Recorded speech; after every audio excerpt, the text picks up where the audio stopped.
à notre chaîne éducative Qanat Zahra At-Ta'limia. Avant de commencer, n'oubliez pas de vous abonner à notre chaîne éducative pour plus de leçons simplifiées. Et aussi, vous pouvez nous envoyer des commentaires, soit pour nous encourager ou pour poser des questions. Donc, notre leçon d'aujourd'hui, c'est une leçon d'orthographe intitulée Les accents. Bon, quelquefois, on se demande quand mettre un accent aigu ou un accent grave. Voici quelques règles pour savoir comment choisir entre l'accent aigu et l'accent grave. Mais avant de faire ça, mais avant de vous donner ces règles-là, on va voir quelques exemples. Le premier exemple, rouler très vite est déconseillé. Le deuxième exemple, où se trouve le parking? Le troisième exemple, l'utilisation du klaxon est interdite près des hôpitaux. Observez ces trois exemples. Vous avez dans le premier exemple deux mots qui contiennent des accents. Le premier mot c'est très, il contient un E accent grave, et déconseillé contient un E accent aigu et E accent aigu à la fin. Dans le deuxième exemple, vous avez ou, on a accent grave sur le U. Et dans le troisième exemple, on a deux mots, près et hôpitaux. Près contient un accent grave et hôpitaux, on a un accent circonflexe sur le O. Avant de passer à l'explication, permettez-moi de vous donner deux règles principales. La première règle, on écrit E accent aigu quand la voyelle de la syllabe suivante n'est pas un E muet. Je répète, on écrit E accent aigu quand la voyelle de la syllabe suivante n'est pas un E muet. D'accord? On va expliquer ça. Deuxième règle, on écrit E accent grave quand la voyelle de la syllabe suivante est un E muet. Je répète la deuxième règle. On écrit E accent grave quand la voyelle de la syllabe suivante est un E muet. Voici les règles de base. Voici l'explication des règles de base. Donc, je vous ai donné deux règles de base. Voici leur explication. On commence par l'exemple épisode. Vous avez ici épisode. On va le diviser en syllabes. Épisode. Qu'est-ce que vous entendez ici? On a E accent aigu. Après E accent aigu, qu'est-ce qu'on a? On a pi. Ça veut dire ici, on n'a pas un E muet. Dans ce cas, on va écrire E accent aigu et non E accent grave. La syllabe suivante est pi. Ce n'est pas un E muet. Donc, il faut écrire épisode, E accent aigu, P-I-S-O-D-E. D'accord? Pourquoi? Parce que tout simplement, après E, on a une syllabe qui ne contient pas un E muet. Passons maintenant au deuxième exemple. Vous avez présent. On va le diviser aussi en syllabes. On a présent. Ici, la même chose. Vous avez prêt. Après prêt, on a zan. Ça veut dire ici, il n'y a pas un E muet. Dans ce cas, qu'est-ce qu'on va faire? On va mettre l'accent aigu sur le E. La syllabe suivante est zan. Ce n'est pas un E muet. Donc, il faut écrire présent. Comme ça. P-R, E accent aigu, S-E-N-T. Passons maintenant au dernier exemple. Mais faites attention à cet exemple-là. Pourquoi? Parce qu'ici, on va parler de l'accent grave et non de l'accent aigu. Vous avez l'exemple père. Écoutez. Ou bien, écoutez en même temps, regardez avec moi. Vous avez ici père. On va diviser ce mot en deux syllabes. Père. Père. Écoutez bien, on a à la fin R. Après E, on a R. Ça veut dire un E muet. Et dans ce cas, au lieu de mettre l'accent aigu, on va mettre l'accent grave. La syllabe suivante est R. C'est un E muet. Donc, il faut écrire père, P, E accent grave, R, E. Attention, s'il vous plaît, un mot ne finit jamais par E accent grave. Je répète, un mot ne finit jamais par E accent grave. Voici des exemples. Chanter, à la fin E accent aigu. Jouer, à la fin E accent aigu. Regarder, à la fin E accent aigu. On ne va jamais avoir des mots qui se terminent par E accent grave. C'est clair? La deuxième règle, quand un mot se termine par S au singulier, on écrit E accent grave, jamais E accent aigu. Je répète, si vous avez des mots qui se terminent au singulier par S, Mettez l'accent grave. Jamais mettre l'accent aigu. C'est clair? Voici des exemples. Près, très, après, et. D'accord? Je répète. Près, très, après, et. Mais attention, s'il vous plaît. Parfois, on voit des mots qui se terminent par S, mais qui sont au pluriel. D'accord? Le S final peut indiquer le pluriel ou bien un pluriel. Voici des exemples. Les étés. Le singulier de ce mot, c'est un été, ou bien l'été, ou bien un été. Donc, mais puisqu'on a ici les, ça veut dire le singulier, c'est l'été. À la fin, un accent aigu. Donc, le pluriel, c'est les étés. À la fin, on a S, mais on n'a pas écrit accent grave. Pourquoi? Parce qu'au singulier, on n'a pas S. C'est clair? Les bébés, la même chose. On dit le bébé. À la fin, accent aigu. Et au pluriel, on ajoute S. Dans ce cas, il s'agit d'un S de pluriel.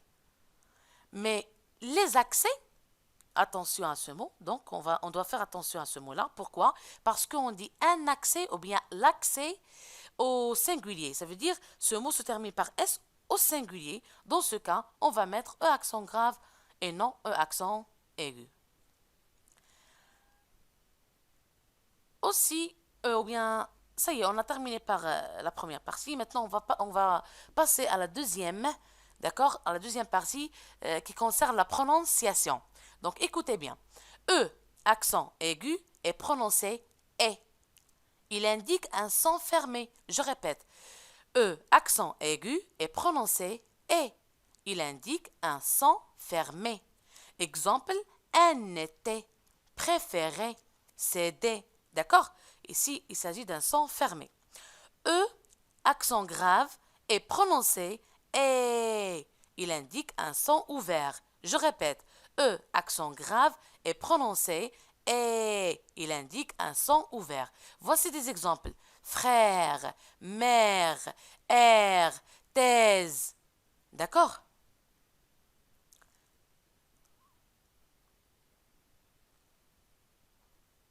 Aussi, vous devez faire attention à ces deux règles. Je vais commencer par la première. On ne met pas d'accent sur le E placé devant une consonne double ou bien doublée. Je répète. On ne met pas d'accent sur le E placé devant une consonne double. D'accord? C'est l'exemple de la baguette. On ne dit pas la baguette. Non, on dit la baguette. On prononce E et même s'il n'y a pas d'accent. Pourquoi? Parce qu'il est devant deux consonnes, bien une consonne doublée. Il est devant une consonne doublée. On a deux T. D'accord? Deux lettres qui se ressemblent. L. La même chose. Vous avez ici deux L. E. On va la prononcer et sans mettre l'accent. Appel. La même chose. Vous avez ici deux L. E. On va la prononcer et même s'il n'y a pas d'accent. Erreur. La même chose. Vous avez ici deux R. Et E, on va la prononcer et on ne va pas mettre d'accent. On ne va jamais mettre d'accent sur le E parce qu'il est devant une consonne double. La deuxième règle, on ne met pas d'accent sur le E placé devant un X. On ne met pas d'accent sur le E placé devant un X. Exemple, complexe, existence. Regardez ces exemples s'il vous plaît. Vous avez E devant X ici. E devant X ici et E devant X ici. On va prononcer ces mots. Exemple. On a prononcé E et, mais on n'a pas mis l'accent. Complexe, la même chose. On a prononcé E et on n'a pas mis d'accent. Existence, la même chose. On a prononcé E et, mais on n'a pas mis d'accent. Placez en finale d'un mot les lettres. Si vous avez à la fin des mots les lettres suivantes, les lettres suivantes. Donc, si vous avez à la fin des mots les lettres suivantes, D, F, R et Z, je répète, D, F, R et Z ne sont jamais précédés d'un E avec accent. C'est clair? Jamais mettre d'accent sur le E si le mot se termine par ces lettres-là, D, F, R, Z. Voici les exemples. Chez, on a ici ce mot qui se termine par Z. On va écrire seulement E, sans accent. Assez, la même chose. Passer à la fin R, on ne va pas mettre d'accent sur le E. Chef, la même chose. Je termine par F, mais on ne va pas prononcer, on ne va pas mettre l'accent sur le E. Pied, la même chose. D'accord? L'accent circonflexe maintenant, on passe à l'accent circonflexe. D'accord? L'accent circonflexe est placé sur le E, le A, le U, le O et le I. Je répète, l'accent circonflexe est placé sur le E, le A, le U, le O et le I. Exemple, la fête, le château, le côté, une île. Passons à l'explication. L'accent circonflexe est parfois utilisé pour signaler une lettre disparue. D'accord?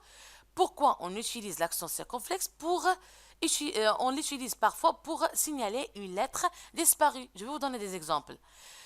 Un hôpital, un centre hospitalier. Regardez, la lettre qui est disparue, c'est S. D'accord? Au lieu de dire un hospital, d'accord? On a effacé S et on a mis l'accent circonflexe sur le O. Une forêt. D'accord? Au lieu de dire une forest, d'accord? On a effacé S et on a mis l'accent circonflexe sur le E. Vous avez ici un domaine forestier. C'est clair? Une fête, un festival, le caractère festif. D'accord? La même chose. On a remplacé le S par accent circonflexe sur le E. Parfois, l'accent circonflexe permet de faire la différence entre deux homonymes. D'accord? Si on dit par exemple sur, et bien sûr, vous connaissez que ça veut dire les homonymes. On a déjà expliqué cette leçon-là. Donc, les homonymes, ce sont des mots qui se prononcent de la même manière, mais ils n'ont ni la même écriture, ni le même sens. Donc, voici les exemples. Sur. La même prononciation. Mais sur, ici, signifie au-dessus. Mais sur avec un accent circonflexe sur le U signifie certain. Du, une quantité, du, avec U, accent circonflexe, participe passé de devoir, mur, un ouvrage de maçonnerie, et mur, U, accent circonflexe, qui a atteint la maturité. D'accord? On dit par exemple des pommes mûres. Donc à la fin, voici le dessin de ces accents. Voici l'accent aigu. D'accord? Vous pouvez aussi savoir cet accent-là en utilisant la main, savoir comment dessiner cet accent-là en utilisant la main gauche. D'accord? L'accent grave, c'est la main droite. Et l'accent circonflexe, il ressemble à un chapeau. D'accord? Un chapeau chinois, bien sûr. Merci pour votre attention et n'oubliez pas de vous abonner à notre chaîne éducative pour plus de leçons simplifiées. À tout à l'heure.